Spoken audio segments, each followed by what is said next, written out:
हमें अपने आप को ढूंढना होगा। हमें अपने आप को ढूंढना होगा दोस्तों। हमें अपने आप को अंधेरे से खोने से बचाना होगा। हमें हमारे अंदर एक नया दीपक जलाना होगा। उसके प्रकाश से हमारा जीवन प्रकाशमान हो उठे। नमस्कार दोस्तों, मैं विनोद कुमार। आज बात करेंगे पॉजिटिव नज़रिया कैसे विकसित करें। दोस्तों, अगर हम पॉजिटिव नज़रिया विकसित करना चाहते हैं और उसको बरकरार रखना चाहते हैं तो सबसे पहले हमको पॉजिटिव नज़रिए के उन वसूलों से वाकिफ़ होना होगा। पॉजिटिव नज़रिया अमल में लाने के लिए अपने अंदर एक इच्छा शक्ति पैदा करनी होगी। उन सारे वसूलों को अमल में लाने के लिए अनुशासन और डेडिकेटेड होना पड़ेगा।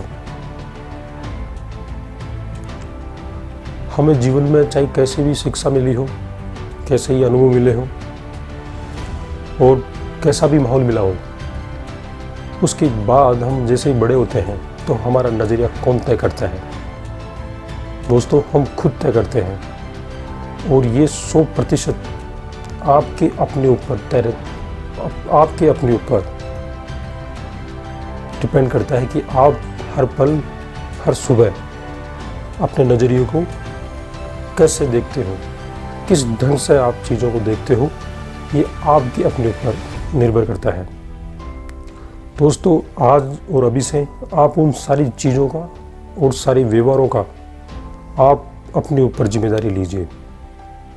दोस्तों, कुछ लोग खुद को छोड़ बाकी सारी दुनिया को दोषी ठहराते हैं। नकारात्मक प्रवृत्ति के लोग अपनी असफलताओं के लिए,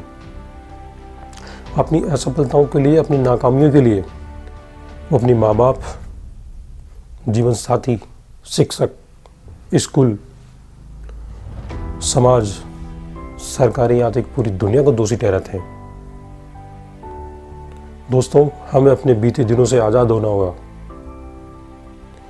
और अपनी व्यक्तित्व पर जमी धूल को झाड़कर मुख्य धारा में बहना होगा। हमें अपने जीवन की एक सुंदर सी तस्वीर आप कैसे जीना चाहते हो उसकी सामने रखकर अपने आप को उस दिशा में आगे बढ़ना होगा। और ये सिर्फ और सिर्फ आपके हाथ में है। दोस्तों, सबसे पहला कदम सकारात्मक नज़रिया विकसित करने का पहला कदम हमारा ये होगा कि सबसे पहले हम आशावादी बने और अच्छाई खोजें। जो दोस्तों, आप इतने मजबूत बनिए कि कोई भी आपकी मन की शक्ति को भंग ना कर सके। दोस्तों, एक पंक्ति मुझे याद आ रही है, उसमें ईश्वर से प्रार्थना की जा रही है, हमको मन की शक्ति देना, मन विजय करें, दूसरों की जय से पहले खुद की जय करें। दोस्तों, इन लाइनों को गहराई से देखिए और उनको समझने का प्रयास कीजिए। दोस्तों, पहली लाइन में ईश्वर से प्रार्थना की जा रही है, ईश्वर मुझे मन की शक्ति दे।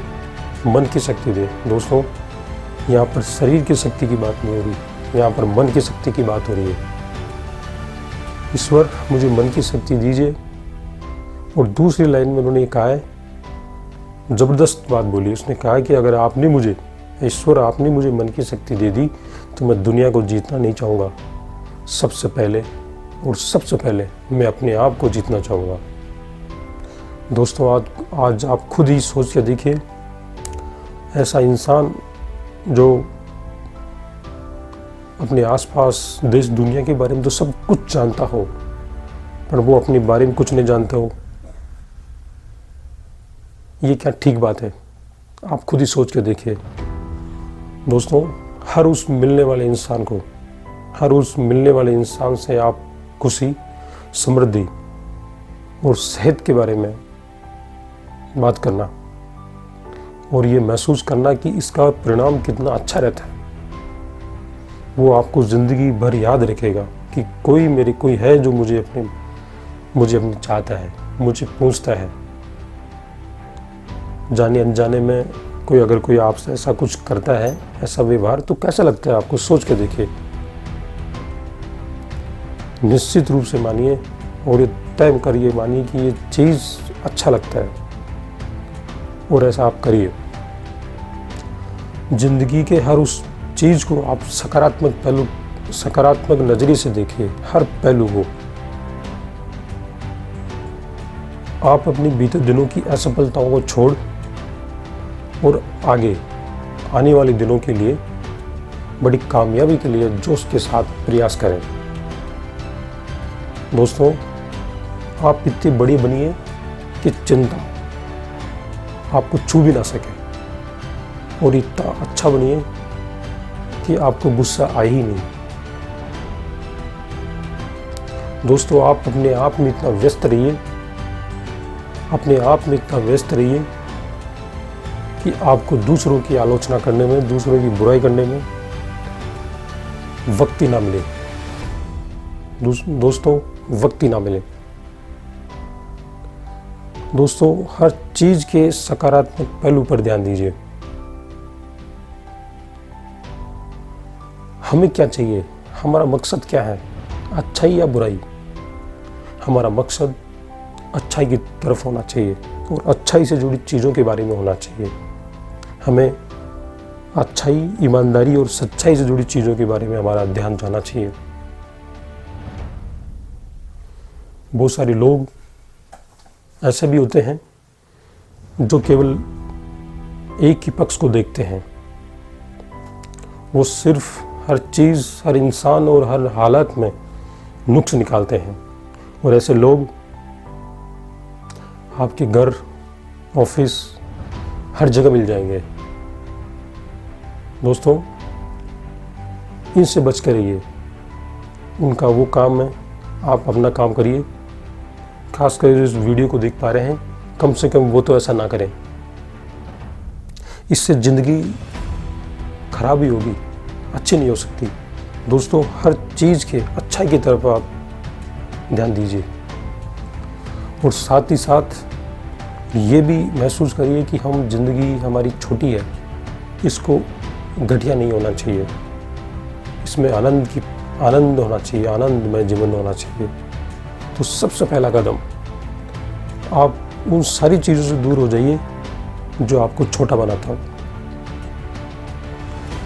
हर उस नकारात्मक सोच, हर उस नकारात्मक इंसान से दूर होइए जो हर चीज़ में नुक्स निकालता है। चाहे वो काम कितनी अच्छी तरीके से किया गया हो, फिर भी नुक्स निकालेगा। हर काम को इस तरीके से बड़ा चढ़ाकर बोलता है जैसे वो किसी को उसको उसमें प्रतियोगिता में उसको इनाम मिलने वाला हो।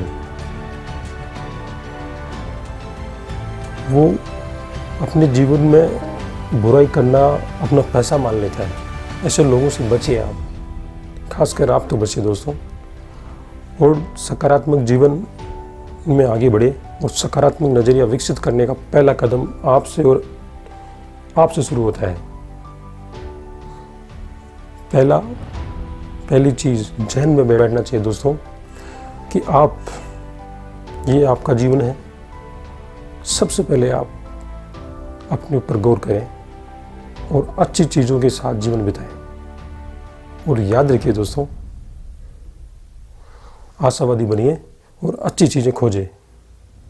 सकारात्मक नज़रिया विकसित करने का दूसरा स्टेप, हर काम को फ़ौरन करने की आदत डालें। जी दोस्तों, कई बार क्या होता है कि हम चीज़ों को आज नहीं कल, कल नहीं परसों, परसों नहीं तरसों, ये जो चीज़ों को आगे खिसकाने की जो आदत है, ये हमें हमारा नज़रिया नेगेटिव की ओर ले जाती है। अगर जो कुछ भी करना हो उसे आज और अभी करना हो, तभी हमारा नज़रिया पॉजिटिव बन पाएगा। दोस्तों, एक परिवार था, उसमें एक लड़का होता है। वो कहता है कि जब मेरी पढ़ाई पूरी हो जाएगी, स्कूल से फ्री हो जाऊंगा, तो मैं खुश होऊंगा। जब उसकी स्कूल की पढ़ाई पूरी हो जाती है और कॉलेज जाता है, फिर कहता है कि मैं कॉलेज के बाद मुझे नौकरी मिलेगी ना, तब मैं खुश होऊंगा, तब मैं ज़िंदगी का आनंद ले पाऊंगा। तब उसकी कॉलेज की शिक्षा पूरी होती है, फिर नौकरी लगती है उसकी। उसके बाद में वो ये सोचता है कि यार खास मेरी शादी हो जाए, तो उसकी शादी होती है। फिर वो सोचता है कि यार काश मेरी बच्चे हो जाएं और वो स्कूल जाने लग जाएं, तब मैं खुश होऊंगा, तब मैं ज़िंदगी को जीने का आनंद लूँगा। दोस्तों, उसकी ये इच्छा भी पूरी होती है, पर वो ज़िंदगी का आनंद नहीं ले पाता। वो सोचता है कि मैं रिटायरमेंट हो जाऊँ, उसके बाद आराम से मैं जीवन का आनंद लूँगा। और वो सारी ज़िंदगी दोस्तों इसी प्रक्रिया में निकाल देता है। और वो सोचता ही रहता है कि मैं खुश होऊंगा, पर वो कभी ज़िंदगी में खुश नहीं होता, चीज़ों को टालता रहता है। दोस्तों, ये एक बीमारी होती है। चीज़ों को जो टालने की आदत है वो बीमारी है। हमें पता तो होता है कि यार ये करना चाहिए, पर हम जानबूझ करके उसको कल के ऊपर छोड़ देते हैं। और दोस्तों, यकीन मानिए, कल होता ही नहीं है, सब कुछ आज होता है और अभी होता है। कल किसने देखा? जो कुछ है वो अभी में है।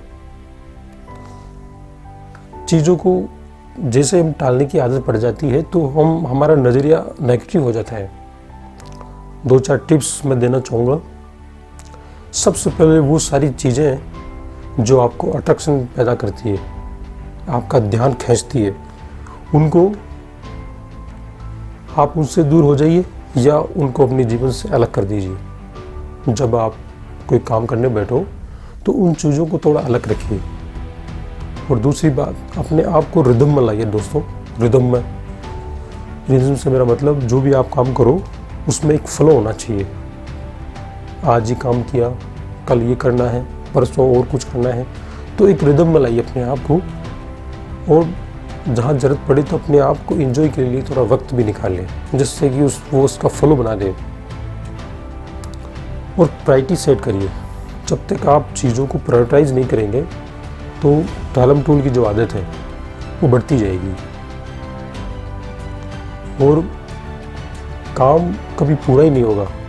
और इससे दोस्तों होता क्या है कि आपकी जो इज्जत है वो भी कहीं ख़राब होती है। दोस्तों, आप खुद सोच के देखिए कि हमने किसी को कहा कि 2 दिन बाद मैं एक काम कर दूंगा और वो काम हो नहीं पाता। क्यों नहीं पाता? क्योंकि आपका वो टालम टोल करने का जो प्रवृत्ति है वो आप में हैवी ज़्यादा है। उसकी वजह से आप नहीं कर पा रहे, आपको पता है फिर भी नहीं कर पा रहे। इससे लोगों का भरोसा आपसे दूर होता जाता है। तो सबसे पहले आप कोशिश करें कि आप टालम टोल से बचें। ये अपना एक स्वभाव है और सभी का होता है। फिर भी अगर आप पॉजिटिव एटीट्यूड की तरफ से आप बढ़ना चाहते हो तो दोस्तों, दूसरा कदम हमारा इसी के ऊपर रहेगा कि आप चीज़ों को तुरंत कर डालें। और दोस्तों, सबसे महत्वपूर्ण बात, वर्तमान में रहे। दोस्तों, वर्तमान में रहे। आप चाहे किसी भी धर्म में, किसी भी जाति के हो, कहीं के भी हो, कहीं से भी बिलोंग करते हो, ये विश्वास करिए कि हमें ज़िंदगी का खेल खेलने का मौका सिर्फ इसी जीवन में मिला है। और दोस्तों, जीवन में बहुत सारी चीज़ें हमारी दांव पर लगी होती है। हम ज़िंदगी को यूं ही बर्बाद नहीं कर सकते। हमें ज़िंदगी को यूं ही बर्बाद नहीं कर सकते। बहुत हमारा आने वाली पीढ़ियों का भविष्य दांव पर लगा होता है। दोस्तों, बड़ी समझदारी के साथ हमें जीवन को जीना है, उसका आनंद लेना है। और सबसे पहले ये विश्वास करिए कि जो आप कर सकते हो वो आज में करिए। दोस्तों, आज में करिए और ये आज कभी जाने वाला नहीं है। इसे पकड़ के रखिए दोस्तों, इसमें आनंद लीजिए। और इस आज को और अभी को अगर आपने ठीक ढंग से उपयोग कर लिया तो ये मान के चलिए दोस्तों, आने वाले कल के लिए आपने एक सुंदर भविष्य तैयार कर लिया इस आज में जीने से। और आप पाओगे कि आपने अपने लिए एक सुंदर और भव्य और अकल्पनीय भविष्य तैयार किया है। दोस्तों, बहुत सारे लोगों को आपने देखा होगा कि उनके जीवन में एक सूनापन है, खालीपन है। वो खालीपन क्यों है? क्योंकि वो कल में जीते हैं, आने वाले कल में जीते हैं। और दोस्तों, अगर हमें ज़िंदगी का आनंद लेना है, हमारे पास ये आज है और अभी है, इसमें भरपूर आनंद लीजिए। दोस्तों एक कहानी सुनिए। राजा युधिष्ठिर के समय की बात है। एक बार भीम गले में डोल लेकर के सारे गांव में, नगर में ये मुरादी करने निकल गए कि महाराज को काल की प्राप्ति हो गई है, महाराज को समय की प्राप्ति हो गई है, समय उनके वश में है।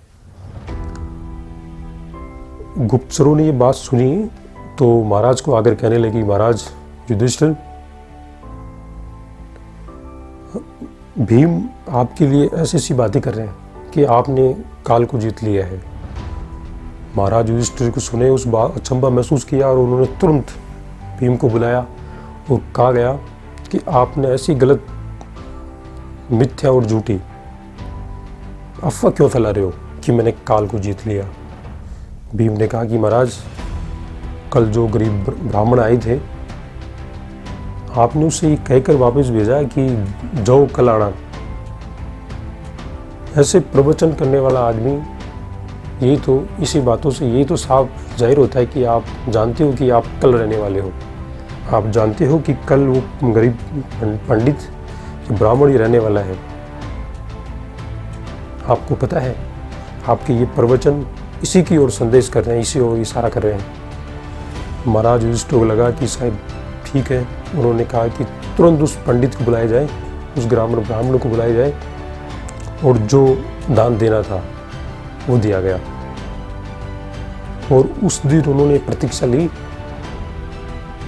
कि मैं वही कहूँगा जो आज कर सकता हूँ, जो मेरे हाथ में है, और जो आज है वो ही है हकीकत। कल कुछ नहीं है दोस्तों, कल कुछ नहीं है। जो कुछ करना हो, कोई भी काम करना हो, तुरंत कर डालिए। और अच्छी चीज़ों की तो आप, अच्छी चीज़ें हैं और आप करना चाहते हो तो कुछ मुहूर्त वगैरह कुछ देखने की ज़रूरत नहीं है, सिर्फ करके डालिए दोस्तों। वही क्षण और वही समय आपके लिए शुभ घड़ी बन जाएगा। दोस्तों याद रखिए, दूसरी सबसे अहम चीज़ सकारात्मक नज़रिया विकसित करने का, चीज़ों को फौरन करिए और आज में जिए दोस्तों, आज में जिए। हमारा तीसरा कदम, सकारात्मक नज़रिया विकसित करने का तीसरा कदम, एहसान बंद होने का नज़रिया। जी दोस्तों, एहसान। आपने अक्सर सुना होगा कि फला आदमी एक्सीडेंट में उनका हाथ चला गया, वो अपाहिज हो गया, सुना होगा। हम में से ऐसा कितने लोग हैं जो उस आदमी की जगह लेना चाहते हैं, क्योंकि उसको लाखों रुपए मिले, उस मुआवजे के तौर पर उसको लाखों रुपए मिले। आप में से ऐसे कितने लोग हैं जो ऐसा करना चाहेगा, उसकी जगह लेना चाहेगा। दोस्तों मुझे लग रहा है कि हम में से कोई भी आदमी ऐसा नहीं है जो उस अपाहिज आदमी की जगह लेना चाहता है। शायद आप पकड़ पा रहे होंगे मैं क्या कहना चाह रहा हूँ। दोस्तों हमें जीवन में बहुत कुछ मिला है, बहुत कुछ मिला है। आप ये जो वीडियो देख पा रहे हैं और जो मैं कह रहा हूँ, मुझे सुन पा रहे हैं, एक फ़ोन के साथ एक छत के नीचे बैठे बैठे, ये भी एक तरीके से आप मान के चलिए, ऐसा आराम और ऐसे संसाधन बहुत कम लोगों को नसीब होता है, बहुत कम लोगों को। दोस्तों बहुत सारे लोग ऐसे हैं जिनके पास रहने के लिए न घर है, न खाने के लिए कुछ चीज़ें हैं, उनके पास बहुत कम चीज़ें हैं, आपके पास बहुत कुछ है। और शुक्रगुजार करिए उस ईश्वर का, उस प्रकृति का जिसने आपको सब कुछ दिया है, और महसूस करो दोस्तों कि आपके पास सब कुछ है। उस नज़रिए से देखो कि हमारे पास सब कुछ है। हमारा ध्यान जो नहीं है उनकी तरफ ज़्यादा रहता है, और जो है उनकी तरफ हमारा ध्यान ही नहीं जाता। दोस्तों आप अपने आप से शुरू करिए।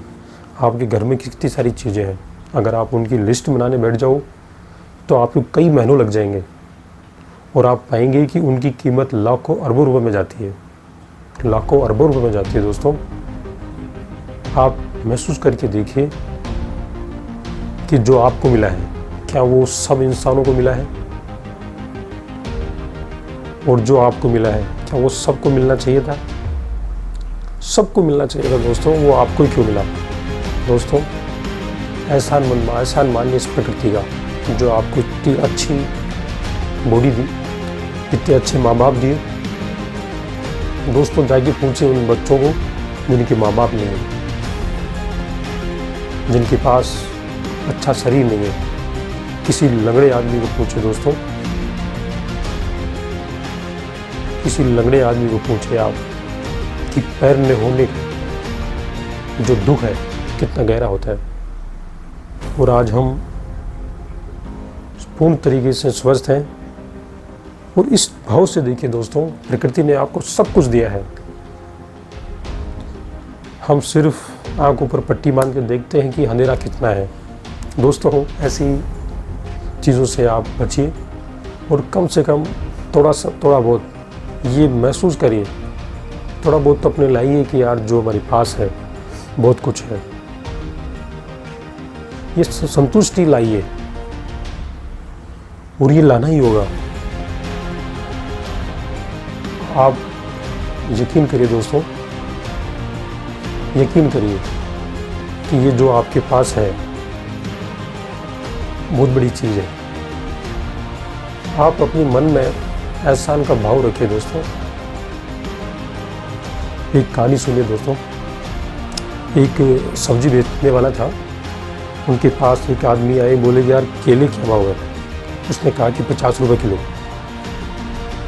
इतनी देर में एक बूढ़ी औरत आती है और वो कहती है कि केले कैसे दिए? तो उन्होंने कहा कि 30 रुपये किलो। ये बात वो पहले वाला आदमी सुन रहा था जो केले लेने के लिए आया हुआ था। उस सब्जी वाले ने, फल विक्रेता ने उस बूढ़ी औरत को 30 रुपये किलो में केले दे दिए। जब वो केले लेके घर चली गई तो वो जो पास में आदमी खड़े थे उन्होंने उस सब्जी वाले से पूछा, फल वाले से पूछा कि आपने ये 30 रुपये किलो केले उसको दे दिए, मुझे 50 क्यों बता रहे? तो जवाब सुनिए दोस्तों, जवाब सुनिए। उस सब्जी वाले ने, उस फल वाले ने ये कहा कि जब भी ये बूढ़ी औरत मेरे पास आती है और इसके ये गरीब है और जब भी मेरे पास आती है तो मैं उसे फ्री में देने की कोशिश करता हूँ, पर ये औरत इतनी स्वाभिमानी है कि फ्री का लेना ये लेती नहीं है। तो मैं इसको हाई रेट में सामान देता हूँ और यकीन मानो जब भी ये मेरे पास आती है तो मेरी दुकानदारी कई गुना बढ़ जाती है। क्योंकि कोई है जो आपको देख रहा है, आपके मन के जो भाव है वो कोई देख रहा है, जो आप करते हो। इस भाव के साथ अगर आप करते हो तो ऊपर वाला देखता है। जब आप किसी को देने का भाव रखते हो, आप अपनी जेब खोलते हो, तो दोस्तों यकीन मानिए ये प्रकृति आपके लिए दिल खोल देती है और इतना देती है और इतना देती है दोस्तों कि आप संभालना मुश्किल हो जाता है। ये एहसान मानिए आप, ऐसे घमंड वाला नहीं, एक विनम्रता वाला एहसान मानिए। और ये एहसान मानना ही होगा, तभी आपके अंदर एक सकारात्मक सोच विकसित हो पाएगी। ये बहुत ज़रूरी है।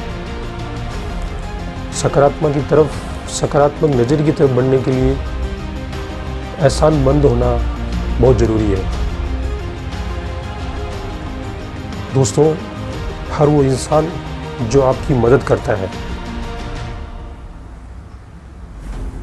और जो आपको बढ़ाने में आगे बढ़ाता है, आपको आगे बढ़ने में आपके साथ देता है, दोस्तों वो बड़ा है। मैं भगवान उसे ही कहूँगा जो आपका भाग्य बना दे, जो आपका भाग्य बना दे। और आपके ये भाग कौन बनाता है? जो आपके मित्र, माँ बाप, ये प्रकृति, ये सबसे बड़े आपके सहयोगी हैं। आप इनका एहसान मानिए। जिस दिन दोस्तों आपने ऐसा कर लिया, जिस दिन ये समझिए कि आप फुलफिल हैं। और ऐसा नज़रिया मैं मानता हूँ कि सबको विकसित करना होगा। कम से कम इस वीडियो के माध्यम से आप जो भी देख रहे हो, ये नज़रिया अपने आप में डाल लीजिए दोस्तों, जीवन बदल जाएगा। सकारात्मक नज़रिया विकसित करने का हमारा 4th स्टेप, हमारे दिन की शुरुआत किसी अच्छे विचार के साथ करें, अच्छे काम के साथ करें। जब तक आप अपने जीवन की शुरुआत किसी अच्छे विचार के साथ नहीं करोगे, अच्छी चीज़ के साथ नहीं करोगे, तो ये मान के चलिए जैसा ज़िंदगी चल रहा था वैसा चलेगा। सबसे पहले हम जैसे रात को सो के उठते हैं, हमारा तनाव दूर हो चुका होता है और हमारा अवचेतन मन उन सारी चीज़ों को एक्सेप्ट करने के लिए तैयार रहता है। सबसे पहले आप सुबह पहले दिन की शुरुआत के लिए किताब पढ़ सकते हो, किसी अच्छे विचारों को सुन सकते हो, और ये क्रम जब तक जारी रखें, जब तक आप के अंदर ये सकारात्मक नज़रिया विकसित नहीं हो जाए, तब तक जारी रखने हैं। और जीवन में सकारात्मक विचार लाने के लिए सोचे समझे प्रयास करने चाहिए, जिससे कि आप एक लय में काम कर सको। हर चीज़ का प्लस माइनस देख करके आप उसमें अपने आप को इन्वेस्ट करें, अपने आप को समय दें उस चीज़ में कि आपको पता है कि यार ये चीज़ ठीक है, ये चीज़ गलत है। हर काम को, हर दिन की शुरुआत अच्छे विचार के साथ करिए दोस्तों। जब तक आप ये नहीं करोगे तो चीज़ें वैसी ही रहेगी जैसे पहले से थी। और दोस्तों, अपने आप को अंधेरे से बचाने के लिए, अपने को ये करना ही होगा। इस भीड़ भरी दुनिया में अपने आप को अगर कुछ फुलफिल करना चाहते हो तो अपने आप को पॉजिटिव रखना ही होगा। और हर दिन की शुरुआत आप अच्छे विचार के साथ करिए दोस्तों। किताबें पढ़ सकते हो, किसी अच्छे विचार को सुन सकते हो, और अफर्मेशन सुनिए दोस्तों। आप पॉजिटिव अफर्मेशन सुनिए, सुबह की अलग सुनिए, शाम को अलग सुनिए, और उस कदम रोज़ आगे बढ़िए। ये आपको सकारात्मक तरफ ले जाएंगे, जीवन में आनंद की ओर ले जाएंगे। दोस्तों, हम सब 5 ज्ञानेंद्रियों के साथ पैदा हुए हैं, जिसमें पहला आता है हमारी आँख। आँख के माध्यम से हम चीज़ों को देख पाते हैं। दूसरा हमारी नाक से हम सूंघ पाते हैं। तीसरा हमारी जीभ के माध्यम से हमें स्वाद का मालूम होता है। चौथा हमारे कान, जिससे कि हम बाहर की आवाज़ सुन पाते हैं, समझ पाते हैं। पांचवा हमारी स्किन, जो हमें महसूस कराता है कि कोई टच कर रहा है। और एक छठी इंद्रिय होती है, जो होती है व्यवहारिक समझ। ये छठी इंद्रिय होती है दोस्तों। चीज़ों को उनके वास्तविक अर्थ को समझना, वास्तविक स्वरूप को देखना और उनकी क्रियाविधि को समझना, ये वास्तविक समझ होती है और ये छठी इंद्रिय होती है दोस्तों। हमारे देखने की, सुनने की, और यहाँ तक कि हमारी महसूस करने की और हमारी स्वाद की, इन 5 इंद्रियों की एक सीमा होती है। और इससे जो ज्ञान मिलता है वो एक लिमिटेड होता है, सीमित ज्ञान होता है। और जब कोई सीमित ज्ञान के साथ कोई बात करता है तो ये मान के चलिए कि उसमें कुछ कमी है, चाहे वो बात मैं कह रहा हूँ, चाहे आप कह रहे हो। जब ये इंद्रियाँ सीमित है तो इससे मिलने वाला ज्ञान भी सीमित है। तो हमें ये सिर्फ ये चीज़ महसूस करनी है और ये गौर करना है कि अगर ये सारी चीज़ें सीमित है, हम भी सीमित हैं, हमारी इंद्रियाँ सीमित हैं, तो इससे जो नॉलेज मिलता है वो भी सीमित है। तो हमें कॉमन क्या लेना है? कॉमन वो चीज़ लेनी है जिससे कि आपका जीवन चलता हो, आपके जीवन में खुशहाली आती हो, एक अंडरस्टैंडिंग पैदा होती हो, वो विकसित करना है। आप चाहे कितनी डिग्रियाँ ले ली हो, पर मान लीजिए आपके पास व्यवहारिक समझ नहीं है तो आपकी वो सारी पढ़ाई लिखाई बेकार है। एक इंसान मान लीजिए उसमें वो कम पढ़ा लिखा है, पढ़ा लिखा नहीं भी है तो कोई बात नहीं है, पर उसमें अगर व्यवहारिक समझ है तो उस पढ़े लिखे लोगों से वो काफ़ी आगे है, क्योंकि उसको इन इंद्रियों का इस्तेमाल और उसका वास्तविक अर्थ देखना उसको आ गया है। और मैं सबसे ज़्यादा मानता हूँ कि आप चाहे भले ही कम पढ़े लिखे हो, तो कॉमन सेंस जिसे हम व्यवहारिक समझ बोलते हैं, ये होना बहुत ज़रूरी है, बहुत ज़रूरी है दोस्तों। ये ऐसी चीज़ है जो आपकी पढ़ाई लिखाई, आपका पैसा, आपका वो सब कुछ होने के बावजूद भी अगर आप तुलना करो व्यवहारिक समझ और उन सारी संसाधनों की जो आपके पास है, अगर उनको उपयोग में लेने की आपके पास समझ नहीं है तो ये मान के चलिए कि कोई मतलब नहीं उन सारी चीज़ों का। सबसे पहले ये व्यवहारिक समझ विकसित करिए दोस्तों। और ये जो छठा इंद्रियां हैं, व्यवहारिक समझ, ये बड़े कमाल की चीज़ है दोस्तों। ये सब में होनी ही चाहिए व्यवहारिक समझ। इन 5 इंद्रियों के अलावा छठी इंद्रिय याद रखो दोस्तों, व्यवहारिक समझ। जी दोस्तों, इन सब से मिलकर कॉमन सेंस बनता है, और कॉमन सेंस तभी कॉमन निकल के आता है जब हम 5 का ढंग से उपयोग में ले लेते हैं। नमस्कार दोस्तों।